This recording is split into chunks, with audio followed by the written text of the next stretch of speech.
when the Buddha, as part of one of the tenets of his whole teaching, is something called right action. And he didn't say good action as opposed to bad action. He said right action, but it's not necessarily right action as opposed to wrong action.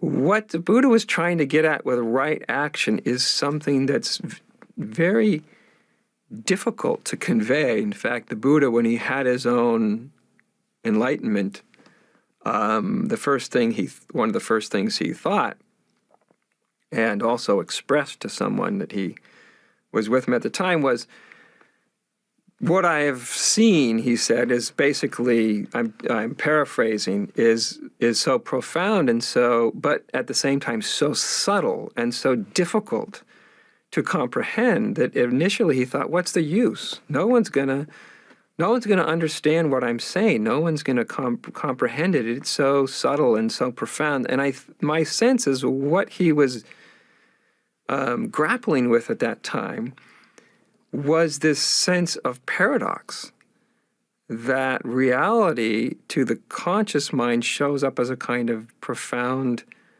paradox. And so when he came up with his whole notion of right action, I imagine that he anticipated that people would think of it in terms of right and wrong, in the old dualistic paradigm, and trying to figure out what's right action as opposed to what's wrong action.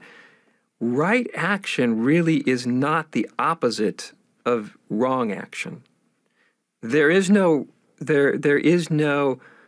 opposite in right action in the terms that the Buddha, or certainly in the way I would use the word. It's not, like I said, it's not in terms of right or wrong. Right action really meant to convey that way of being, actually acting or responding in life from whole mind, from whole vision, from seeing the wholeness of things.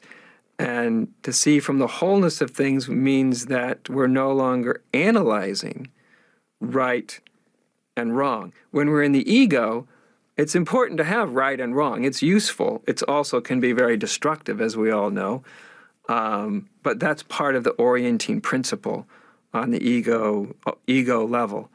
But on the deeper level of being, this way of packaging even something as simple as making a particular decision in terms of the right way and wrong way is a misunderstanding, and it's a misunderstanding of right action. Right action is actually something that's completely spontaneous. Right action is, it's not something that's premeditated. It's right action happens through you, not by you. And right action is not something that is derived from the capacity to sit around and contemplate what's the right thing or what's the wrong thing. Is at some point of consciousness, that's a perfectly valid and okay thing to do. But right action is something else. It's the action that spontaneously arises within you and is expressed through you, through the vision of wholeness or through the vision of reality. And that's really right action. That's what right action is. It's in Zen, this is kind of encoded in the hundreds of Zen koans, are sort of riddles that you can work with as part of traditional Zen. Of course, our whole many things about our lives are koans. And in my teaching, I don't tend to give out, these traditional koans. I usually am listening for the koan that someone's actually working with in their own life. But nonetheless, the traditional koans, there's quite a few of them, are around this whole issue of not only right action, but being able to put into action your own realization. So in other words, you go to a traditional Zen teacher and you might realize the emptiness of all phenomena. You might have woken up from your egoic consciousness to either emptiness or to unity.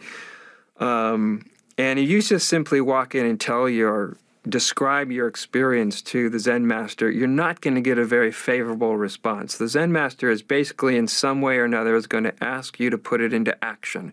Right there, right on the spot, right in front of them. In other words, don't tell me about it, show it to me. And it's at that point that even if you have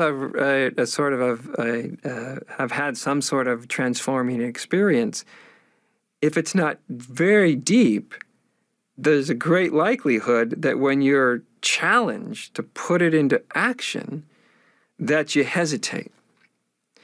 And as soon as you hesitate, right action is dead, because right action is basically not premeditated. Nor is it haphazard, however.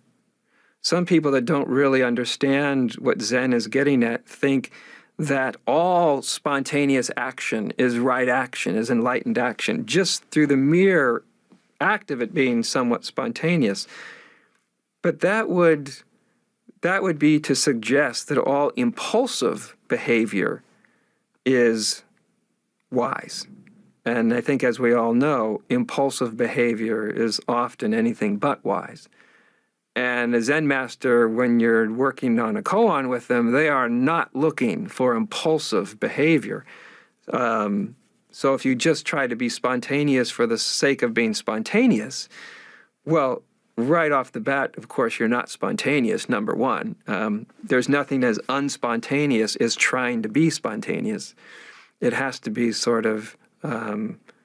it has to be really, truly unpremeditated, but not impulsive. So there's a real challenge, as you could imagine, with this paradox of right action. And this is just one way where this paradox of being actually, shows up. That right action really has nothing to do with right or wrong. It really has to do with unpremeditated clarity arising directly from the source.